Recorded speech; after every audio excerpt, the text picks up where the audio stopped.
Hello दोस्तों, बैलिज्म academy YouTube channel में आपका फिर से बहुत बहुत स्वागत है। दोस्तों, आज के इस वीडियो में हम मोस्ट इंपॉर्टेंट क्वेश्चंस को सॉल्व करने वाले हैं जो कि आपके यूपी टेट, सुपर टेट, साथ ही साथ आपके यूपी पीटी एग्जाम के लिए मोस्ट इंपॉर्टेंट है। दोस्तों, इस वीडियो में मैंने सारे क्वेश्चन सेलेक्टेड लिए हैं जो कि आपके सिलेबस पर बेस्ड होंगे, साथ ही साथ आपके प्रीवियस ईयर क्वेश्चन पर बेस्ड होंगे। तो वीडियो को ध्यान से देखिएगा और वीडियो के लास्ट में मुझे जरूर बताइएगा कि आज के इस वीडियो में आपके कितने क्वेश्चन सही हुए। तो बिना देरी करते हुए चलिए शुरू करते हैं सबसे पहले क्वेश्चन से। सबसे पहला क्वेश्चन है, द्वितीय गांधी किसे कहा जाता है? ऑप्शन आपके सामने है Vinoba Bhave, option B Martin Luther, option C Mujibur Rahman या फिर ऑप्शन डी नेल्सन मंडेला। इसका सही आंसर हो जाएगा ऑप्शन ए विनोबा भावे। दोस्तों, याद रखिए कि विनोबा भावे को द्वितीय गांधी या फिर दूसरा गांधी कहा जाता है। अगर आपसे पूछा जाता है कि ब्लैक गांधी किसे कहा जाता है तो याद रखिएगा मार्टिन लूथर को कहा जाता है। और अगर आपसे पूछा जाता है कि अफ्रीकी गांधी किसे कहा जाता है तो याद रखिएगा नेल्सन मंडेला को कहा जाता है। अगर आपसे पूछा जाता है कि बंग बंधु किसे कहा जाता है तो याद रखिएगा शेर मुजीबुर रहमान को कहा जाता है। अगला क्वेश्चन, उड़न सिख किसे कहा जाता है? ऑप्शन आपके सामने है Neeraj Chopra, option B major Dhyan Chand, option C Milkha Singh या फिर ऑप्शन डी अभिनव बिंद्रा। इसका सही आंसर हो जाएगा ऑप्शन सी मिल्खा सिंह। दोस्तों, याद रखिए कि उड़न सिख मिल्खा सिंह को कहा जाता है और उड़न पड़ी पीटी ऊषा को कहा जाता है। अगर आपसे पूछा जाता है कि हॉकी का जादूगर किसे कहा जाता है तो याद रखिएगा मेजर ध्यानचंद को कहा जाता है। अगला question, Hindustan socialist Republican association के प्रथम अध्यक्ष कौन थे? यानी कि HSRA के पहले अध्यक्ष कौन थे? ऑप्शन आपके सामने है Bhagat Singh, option B Khudiram Bose, option C Sachindra Nath Sanyal या फिर ऑप्शन डी चंद्रशेखर आजाद। इसका सही आंसर हो जाएगा ऑप्शन ए भगत सिंह। दोस्तों, याद रखिएगा कि यहाँ पर 3 क्वेश्चन आपसे पूछे जा सकते हैं। सबसे पहला क्वेश्चन आपसे पूछा जाएगा कि हिंदुस्तान रिपब्लिकन एसोसिएशन की स्थापना किसने की थी? तो याद रखिएगा कि सचिंद्र नाथ सैन्याल ने की थी। लेकिन अगर आपसे पूछा जाता है कि हिंदुस्तान सोशलिस्ट रिपब्लिकन एसोसिएशन की स्थापना किसने की थी तो याद रखिएगा चंद्रशेखर आजाद ने की थी। और अगर आपसे पूछा जाता है कि इस हिंदुस्तान सोशलिस्ट रिपब्लिकन एसोसिएशन के पहले अध्यक्ष कौन थे तो याद रखिएगा भगत सिंह थे। तो तीनों क्वेश्चन अलग अलग है, पूछा जाता है। अगला क्वेश्चन, किस समिति द्वारा द्विस्तरीय पंचायती राज व्यवस्था की बात की गई थी? ऑप्शन आपके सामने थुंगन समिति, ऑप्शन बी सिंधवी समिति, ऑप्शन सी अशोक मेहता समिति या फिर ऑप्शन डी बलवंत राय मेहता समिति। इसका सही आंसर हो जाएगा ऑप्शन सी अशोक मेहता समिति। दोस्तों, याद रखिए कि अशोक मेहता समिति के द्वारा द्विस्तरीय पंचायती राज व्यवस्था की बात की गई थी और बलवंत राय मेहता समिति के द्वारा त्रिस्तरीय पंचायती राज व्यवस्था की बात की गई थी। अगला क्वेश्चन, राज्य का प्रथम विधि अधिकारी कौन होता है? ऑप्शन आपके सामने है राज्यपाल, ऑप्शन बी महाधिवक्ता, ऑप्शन सी मुख्यमंत्री या फिर ऑप्शन डी महान्यायवादी। इसका सही आंसर हो जाएगा ऑप्शन बी महाधिवक्ता। दोस्तों, याद रखिए कि राज्य का प्रथम विधि अधिकारी जो होता है वो महाधिवक्ता होता है और देश का प्रथम विधि अधिकारी जो होता है वो महान्यायवादी होता है। तो दोनों अलग अलग है, पूछा जाता है। अगला क्वेश्चन, चंद्रमा पृथ्वी की परिक्रमा कितने दिनों में पूरी करता है? ऑप्शन आपके सामने है 20 दिन, ऑप्शन बी 27 दिन, ऑप्शन सी 30 दिन या फिर ऑप्शन डी 45 दिन।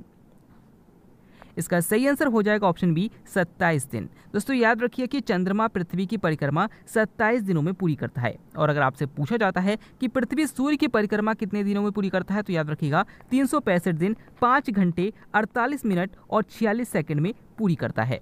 अगला क्वेश्चन, नीलगिरी की सबसे ऊंची चोटी कौन सी है? ऑप्शन आपके सामने Anaimudi, option B Doddabetta, option C Mahendragiri या फिर ऑप्शन डी विक्टोरिया। इसका सही आंसर हो जाएगा ऑप्शन बी दोदाबेट्टा। दोस्तों, याद रखिए कि नीलगिरी की सबसे ऊंची चोटी जो है वो दोदाबेट्टा है। और अगर आपसे पूछा जाता है कि दक्षिण भारत की सबसे ऊंची चोटी कौन सी है तो याद रखिएगा अन्नाईमुदी है। अगला क्वेश्चन, सूर्य के सबसे निकट का तारा कौन सा है? ऑप्शन आपके सामने है Cyrus, option B Titan, option C Ganymede या फिर ऑप्शन डी प्रोक्सिमा सेंचुरी। इसका सही आंसर हो जाएगा ऑप्शन डी प्रोक्सिमा सेंचुरी। दोस्तों, याद रखिए कि पृथ्वी के सबसे निकट का तारा जो है वो सूर्य है। और अगर आपसे पूछा जाता है कि सूर्य के सबसे निकट का तारा कौन सा है तो याद रखिएगा प्रोक्सिमा सेंचुरी है। अगर आपसे पूछा जाता है कि सबसे चमकीला तारा कौन सा है तो याद रखिएगा साइरस है। अगर आपसे पूछा जाता है कि सबसे बड़ा उपग्रह कौन सा है तो याद रखिएगा गैनीमेड है, जो कि बृहस्पति का उपग्रह है। और अगर आपसे पूछा जाता है कि शनि ग्रह का सबसे बड़ा उपग्रह कौन सा है तो याद रखिएगा टाइटन है। अगला क्वेश्चन, उत्तराखंड की ग्रीष्मकालीन राजधानी कौन सी है? ऑप्शन आपके सामने Nainital, option B Dehradun, option C Gairsain या फिर ऑप्शन डी हरिद्वार। इसका सही आंसर हो जाएगा ऑप्शन सी गैरसैंण। दोस्तों याद रखिए कि उत्तराखंड की ग्रीष्मकालीन राजधानी जो है वो गैरसैंण है और ये 2020 में निर्धारित किया गया। अगला क्वेश्चन, देवनाम प्रिय के नाम से किसे जाना जाता है? ऑप्शन आपके सामने Ashok, option B Samudragupta, option C Chanakya या फिर ऑप्शन डी कालिदास। इसका सही आंसर हो जाएगा ऑप्शन ए अशोक। दोस्तों याद रखिए कि अशोक को देवनाम प्रिय और प्रियदर्शी के नाम से भी जाना जाता है। अगर आपसे पूछा जाता है कि भारत का नेपोलियन किसे कहा जाता है तो याद रखिएगा समुद्रगुप्त को कहा जाता है। अगर आपसे पूछा जाता है कि भारत का शेक्सपियर किसे कहा जाता है तो याद रखिएगा कालिदास को कहा जाता है।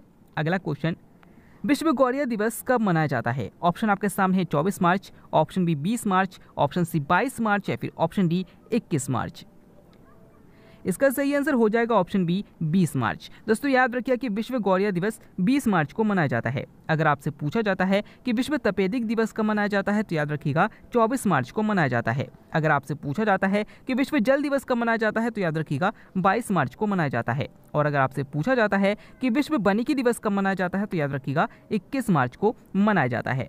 अगला क्वेश्चन, भारतीय राष्ट्रीय कांग्रेस के सबसे कम उम्र के अध्यक्ष कौन थे? ऑप्शन आपके सामने है Dadabhai Naoroji, option B JP Kripalani, option C Badruddin Tyabji या फिर ऑप्शन डी मौलाना अबुल कलाम आजाद।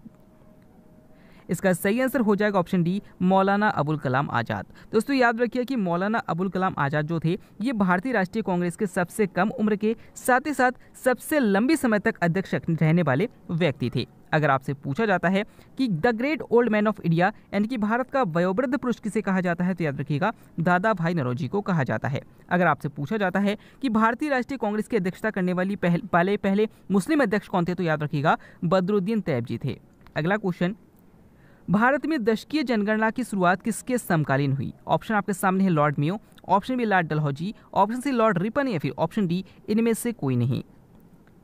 इसका सही आंसर हो जाएगा ऑप्शन सी लॉर्ड रिपन। दोस्तों यहाँ पर आपसे पूछा गया है कि भारत में दशकीय जनगणना यानी कि जनगणना जो की जाती है वो हर 10 साल के अंतराल में की जाती है। तो इस प्रोसेस को लॉर्ड रिपन के शासनकाल में 1881 में शुरू किया गया था।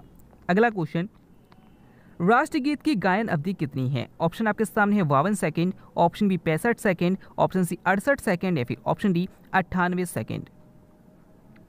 इसका सही आंसर हो जाएगा ऑप्शन बी 65 सेकेंड। दोस्तों याद रखिए कि राष्ट्रगीत की गायन अवधि जो है वो 65 सेकेंड है और राष्ट्रगान की जो गायन अवधि है वो 52 सेकेंड है। अगला क्वेश्चन, बांग्लादेश का राष्ट्रपिता किसे कहा जाता है? ऑप्शन आपके सामने है शेख मुजीबुर रहमान, ऑप्शन बी चौधरी रहमत अली, ऑप्शन सी मोहम्मद अली जिन्ना या फिर ऑप्शन डी खान अब्दुल गफ्फार खां। इसका सही आंसर हो जाएगा ऑप्शन ए शेख मुजीबुर रहमान। दोस्तों याद रखिए कि शेख मुजीबुर रहमान को ही बंगबंधु भी कहा जाता है और बांग्लादेश का राष्ट्रपिता भी कहा जाता है।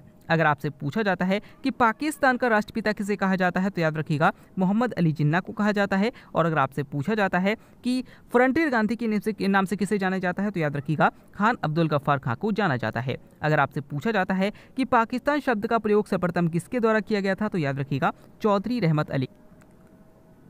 अगला क्वेश्चन है सबसे पुराना पुराण कौन सा है? ऑप्शन आपके सामने मत्स्य पुराण, ऑप्शन बी अग्नि पुराण, ऑप्शन सी स्कंद पुराण या फिर ऑप्शन डी आदि पुराण। इसका सही आंसर हो जाएगा ऑप्शन ए मत्स्य पुराण। दोस्तों याद रखिए कि सबसे पुराना पुराण जो है वो मत्स्य पुराण है। अगला क्वेश्चन, भारत का मैकियावेली किसे कहा जाता है? ऑप्शन आपके सामने Ashok, option B Samudragupta, option C Chanakya या फिर ऑप्शन डी कालिदास। इसका सही आंसर हो जाएगा ऑप्शन सी चाणक्य। दोस्तों याद रखिए कि भारत का मैकियावेली चाणक्य को कहा जाता है। याद रखिएगा कि चाणक्य को ही कौटिल्य कहा जाता है और चाणक्य को ही विष्णुगुप्त कहा जाता है। अगला क्वेश्चन, मनुष्य के चेहरे में कितनी हड्डियां होती है? ऑप्शन आपके सामने 8, ऑप्शन बी 14, ऑप्शन सी 33 या फिर ऑप्शन डी 24। इसका सही आंसर हो जाएगा ऑप्शन बी 14। दोस्तों याद रखिए कि मनुष्य के चेहरे में जो फेशियल हड्डियां होती है वो 14 होती है। और अगर आपसे पूछा जाता है कि पसलियों की संख्या कितनी होती है तो याद रखिएगा 24 होती है।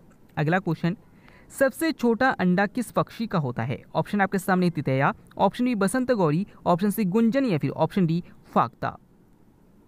इसका सही आंसर हो जाएगा ऑप्शन सी गुंजन। दोस्तों याद रखिए कि गुंजन पक्षी को ही हम इंग्लिश में हमिंग बर्ड कहते हैं और इसका अंडा जो होता है सबसे छोटा होता है। और याद रखिएगा कि शुतुरमुर्ग का अंडा सबसे बड़ा होता है। अगला क्वेश्चन, कौन सा पादप हार्मोन पौधों की वृद्धि में सहायक है? ऑप्शन आपके सामने auxin, option B gibberellin, option C acetylene या फिर ऑप्शन डी साइटोकाइनिन। इसका सही आंसर हो जाएगा ऑप्शन बी जिब्रेलिन। दोस्तों याद रखिए कि जो जिब्रेलिन हार्मोन है ये पौधों की वृद्धि में सहायता करता है। अगर आपसे पूछा जाता है कि कौन सा हार्मोन जो है वो फलों के पकने में सहायता करता है तो याद रखिएगा एसिटिलीन करता है। और अगर आपसे पूछा जाता है कि कौन सा हार्मोन जो है वो अनिषेक फलन यानी कि बिना निषेचन के फल बनाने में सहायता करता है तो याद रखिएगा ऑक्सिन करता है। और अगर आपसे पूछा जाता है कि कौन सा पादप हार्मोन पौधों के विलगन को यानी कि पत्तियों को गिरने से रोकता है तो याद रखिएगा साइटोकाइनिन करता है। अगला क्वेश्चन, किस कोशिकांग को यातायात प्रबंधक कहा जाता है? ऑप्शन आपके सामने है lysosome, option B ribosome, option C Golgi कॉय या फिर ऑप्शन डी माइटोकॉन्ड्रिया। इसका सही आंसर हो जाएगा ऑप्शन सी गाल्जी काय। दोस्तों याद रखिए कि गाल्जी काय को कोशिका का यातायात प्रबंधक कहा जाता है। अगर आपसे पूछा जाता है कि कोशिका का पावर हाउस किसे कहा जाता है तो याद रखिएगा माइटोकॉन्ड्रिया को कहा जाता है। अगर आपसे पूछा जाता है कि कोशिका का प्रोटीन फैक्टर किसे कहा जाता है तो याद रखिएगा राइबोसोम को कहा जाता है। और अगर आपसे पूछा जाता है कि कोशिका की आत्महत्या की तैली किसे कहा जाता है तो याद रखिएगा लाइसोसोम को कहा जाता है। याद रखिएगा कि माइटोकॉन्ड्रिया को ही कोशिका का मस्तिष्क भी कहा जाता है। अगला क्वेश्चन, हीटर के तार किस धातु के बने होते हैं? ऑप्शन आपके सामने tungsten, option B nichrome, option C lignite या फिर ऑप्शन डी जर्मेनियम। दोस्तों इस क्वेश्चन के आंसर आपको हमें कमेंट के द्वारा बताना है। इस क्वेश्चन को मैंने कल की वीडियो में करा दिया था, तो अगर आपने कल का वीडियो ध्यान से देखा होगा और समझा होगा तो आप इसका आंसर जरूर कर पाएंगे। आज का वीडियो आपको कैसा लगा, साथ ही साथ आज के वीडियो में आपके कितने क्वेश्चन सही हुए, कमेंट करके जरूर